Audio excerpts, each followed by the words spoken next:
guys, welcome to Power to the Flower. All right, I am starting something new today, Sunday, February 28th or 26th, whatever day it is. I want to answer your questions. So if you have questions and you write them in the comments of my YouTube videos, I always answer them, in the comments. But I'm going to start answering them on videos, and I will continue to post like my main video on Tuesday, but then I'm going to answer questions and also just share with you like my daily in the garden, because I'm hoping this can be helpful. Let's talk Zone 9 gardeners, because we have, our different world over here in Zone 9, and it is full on spring here in the Bay Area of California. It's 70 this week, and so things are happening. And today I want to talk about Supertunias. One of our viewers asked, how are your Supertunias doing? I live in Zone 9, and she thought that Supertunias were annual, so she was pulling them out, and she's like, oh my gosh, I have them everywhere. And now I've learned from one of your videos that they winter over.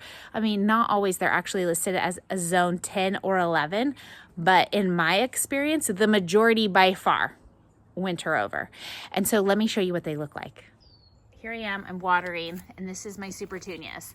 Here, they used to fill this entire bed, and they're coming back. So this is what they look like. They're a bit dirty, but here you go. Here's one, here's one, here's one. So they're small. I cut them all the way back to the ground in the fall. And now they're just starting to flush back with a little bit of warmth that we're having. There's a couple over here that are even blooming. Sorry, we got some paint stuff. Here's one. This was Supertunia fuchsia, I believe. So it's coming back. It looks like that. And then there's another one. That one hasn't started to bloom yet. But the answer to your question is they're doing great. Let me show you the ones in the front. In this half wine barrel, I have planted Supertunia Vista Bubblegum and Royal Purple, Royal something. And so you have, this one came back from last year. This one, see how it's looking a bit brown? So what I'm going, even though it's blooming, this is its first bloom this year, I am going to cut it back because I don't want the new season starting out with these brown dead leaves. So I'm gonna go ahead and cut it all this brown off, even if it means going all the way back. You can see it's getting ready though. Oh, it's gonna hurt. These are all blooms coming. And here's the color. I mean, it's pink. And here's the color of Royal Purple. Also the right color. Here's another bubblegum. I lost this one. I actually think that was a verbena. This is another bubblegum, and I lost this one. So out of this bucket, I have 6 plants. 2 I lost, the rest Supertunias I have. Let me show you my other one down the way. Okay, so for this one, we have also a bubblegum right here. This was the verbena from last year that I lost on the other bucket. And here's another bubblegum. Here's another bubblegum. Here's another bubblegum. And this one is the Royal Purple right there. So in this bucket, I don't think I've lost any. Everything wintered over from last year. Okay, so the question was, how do they do? They do great. They come back the same color. They come back with the same vigor. Some people leave them and don't cut them back because if you, have a warm winter in Zone 9 or 10 or 11, then you might even get blooms in the winter. That happened to me last year. But I wanted to make sure that mine were raring to go when the spring came.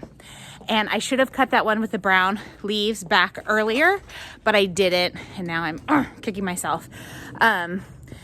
So I will have to cut that one back down to the soil level and then wait on that one to come back.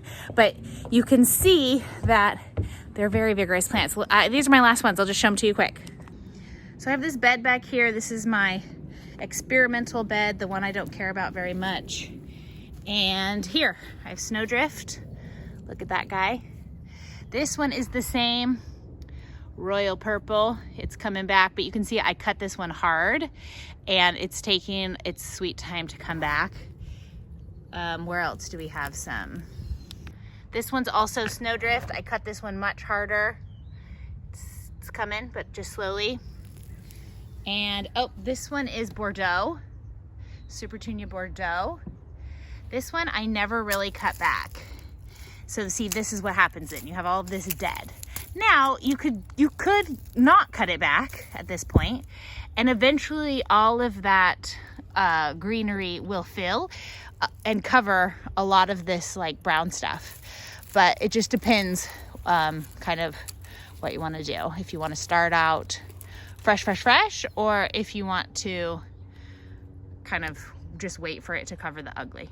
Both options are great. Here's my last ones. I had just had a video about transplanting these. These were in the wash bin containers. It's not looking awesome, but it also was just transplanted. We wouldn't expect it to look awesome, but it's still doing fine.